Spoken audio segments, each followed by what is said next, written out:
The rugby world is holding its breath as Springbok legend Eben Etzebeth faces a career-defining moment. The veteran forward's future hangs in the balance after a shocking incident during South Africa's dominant 73-0 victory over Wales. With less than 2 minutes left on the clock at the Principality Stadium, a scuffle erupted, and Etzebeth was shown a straight red card. The reason? Making contact with the Eye of Welsh star Alex Mann. The footage is brutal. Referee Luke Ramos had no hesitation, and even Etzebeth's own coach, the famously direct Rassie Erasmus, admitted it didn't look good and that the red card was justified. The crowd in Cardiff was furious, and the online reaction has been even more intense, with many fans calling the act disgraceful and demanding a permanent ban for South Africa's most capped player. So, what happens now? Under World Rugby guidelines, the stakes are incredibly high. The absolute minimum ban for intentional contact with IS is a hefty 12 weeks.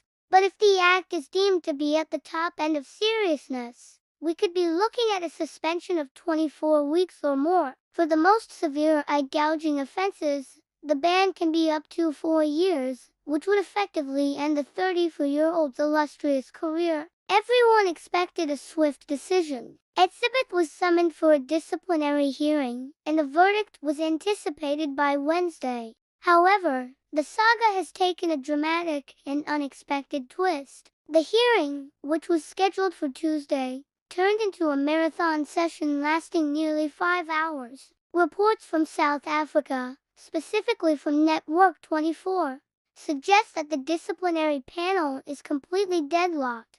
The core of the issue seems to be intent. The panel is reportedly split right down the middle, unable to agree on whether Etzebeth's actions were deliberate or simply reckless. This distinction is crucial, as it will determine the severity of the punishment. Was it a calculated, malicious act, or a moment of madness in the heat of a chaotic ruck? Because they couldn't reach a consensus, the panel has asked for more time to review the case. A final decision might not come until at least Sunday, more than a week after the incident occurred. This delay has only added fuel to the fire. While the initial reaction was one of universal condemnation, some have tried to find context. Springbok icon Bryan Habana, a former teammate of Etzebeth, suggested that provocation might have played a role. He shared some questionable footage that appeared to show Alex Mann making contact with Etzebeth's face at a breakdown just moments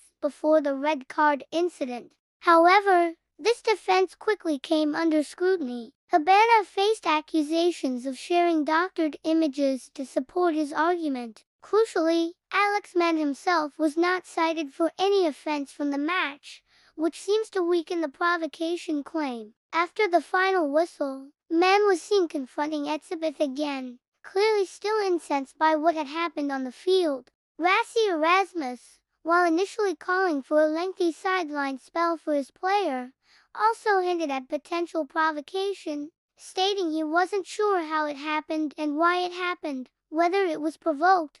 But he always returned to the main point: the optics was correct. So, we're left in a state of limbo. A decorated veteran, a hero to many, stands accused of one of the most serious offenses in rugby. The disciplinary panel is divided, the fans are outraged, and the nation waits to see if one of its greatest players will ever step onto the field again. The delay only heightens the tension in a story that has gripped the entire rugby community. What do you think the outcome should be? Was it deliberate or reckless? Let us know your thoughts in the comments below. Thanks for watching. If you want to stay up to date on this story and all the latest rugby news, make sure you hit that subscribe button and turn on notifications. We'll bring you the final verdict as soon as it's announced.